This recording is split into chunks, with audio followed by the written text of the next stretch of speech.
Dawara gatnaşçylar ilki bilen Türkmenistanyň, Gazagystanyň, Kyrgyzstanyň, Täjikistanyň, Özbegistanyň amalhaşam sunugatynyň we medeni mirasynyň sergisini synladylar. Onda Merkez Aziýa döwletleriniň halklarynyň öz bolşy däp desturlaryny, ýurtlaryň tebigatynyň gaýtalanmajak gödelligini, taryhy we medeni ýadygärliklerini, häzirki zaman binägerlik ýörelerini beýan edýän eserler görkezildi. Akıllar şahyryň goşgularynyň dostluk halklarynyň dillerine ýygy terjime edilmegi, beýik söz ustadynyň dörüjülük mirasyna uly gyzyklarma bildirilýändiginiň aýdyň subutnamasydyr. Şunuň bilen baglykda Magtumul Paragynyň goşgularynyň gyrgyz diline terjime edilmeginiň iki dostlukly ýurduň arasyndaky medeni hyzmatdaşlygyň okuluny sürilýändiginiň aýdyň subutnamasy bolup durýandygy bellenildi. Çykyş edenler türkmen halkynyň mihmantaýorluk däplerini Magtumul ýaly beýik pederiň mirasyna çuňur hormatyň öz beýanyny tapýandygyny aýtdylar. Tanıştırılış davarasında Qırgız Respublikasynyň Medeniýet, Maglumat, Sport we Ýaşlar syýasy ministri Altynbek Maksudow sany ulgamarkary çykyş etmek bilen şeýle diýdi. Bugünkü çäri iki dogunly halkyň hyzmatdaşlygynyň ýokary derejesini görkezdik. Mälim şeýle 11-nji oktýabrda Aşgabatda geçirilen döwürleriň we sivilizasiýalaryň öýdary ara baglanyşy, parahatçylyk we üçin binýady atly halkara forumyň şäklerini türkmen halkynyň milli lideri, Türkmenistanyň halk maslahatynyň başlygy Gurbanyňly Berdimuhammedowyň, Qyrgyz Respublikasynyň prezidenti Sadyr Japarow bilen duşuşy boldy. Duşuşyň dowamyna Qyrgyzstanyň prezidenti Gahryman Arkadagy Magtumul Paragynyň qyrgyz diline terjime edilen goşgular ýygynyna sowgat berdi. Magtumly halklary birleşdirýän umumy adamlar gymmatlyklaryna esaslanyp milli edebiýat diýen düşünjäniň gerimini giňeltdi.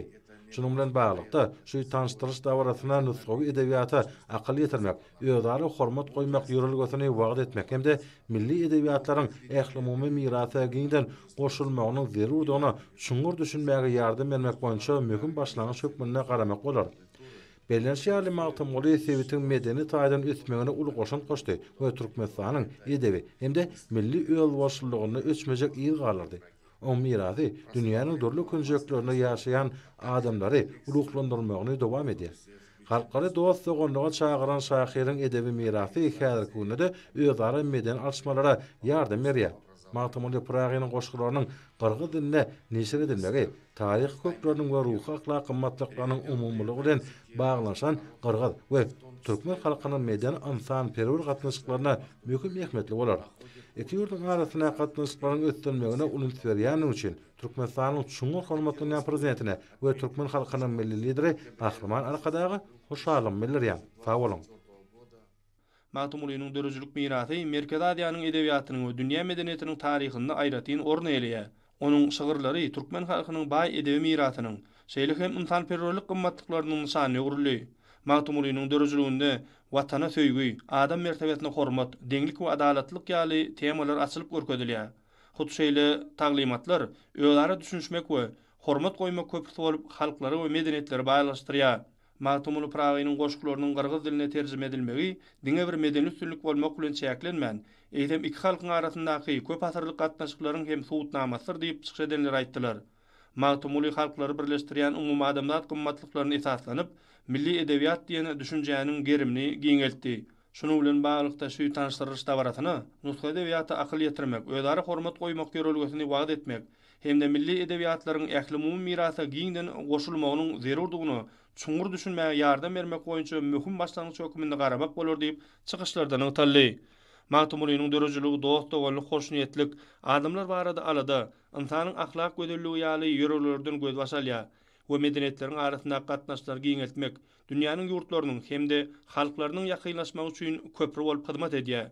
Şeýlegem çykyşlarda qyrgyz diline neşir edilen Magtumul Paragynyň goşgular ýygyndysynyň türkmen qyrgyz gatnaşyklaryny hasda berkitmekdäki we iki halkyň arasyndaky dostlygy putulandyrmakdaky möhüm ähmiýetini öňtäldi. Magtumulynyň qyrgyz diline terjime edilen goşgular ýygyndysy iki doganlyk ýurduň halklarynyň arasynda medeni tanperwer ulgamda hyzmatdaşlygyň täze many mazmun bilen baýlaşdyrylýandygyny görkezýär. Täze neşir qyrgyz okuwçylarynyň Magtumul Paragynyň şygyryat dünýäsi bilen has giňişligini tanışmaklary üçin mümkinçilik berýär.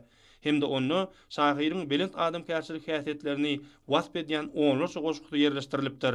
Çykyşlarda akyllar şahyryň goşgularynyň qyrgyz diline terjime edilmeginiň diňe bir Magtumul Paraga däl, eýsem tutuş türkmen halkyna bildirilýän uly hormatyň nyşany hökmüne kabul edilendigi nygtally.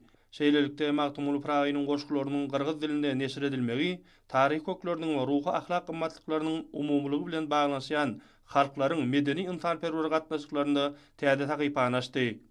Tanıştyrylışda baratyna gatnaşçylar türkmen halkynyň milli lider Gahrman Arkadamyda hemde hormatly prezidentimiz Arkadaly Gahrman Terdarymyda hoşallyklaryny beýan etdiler.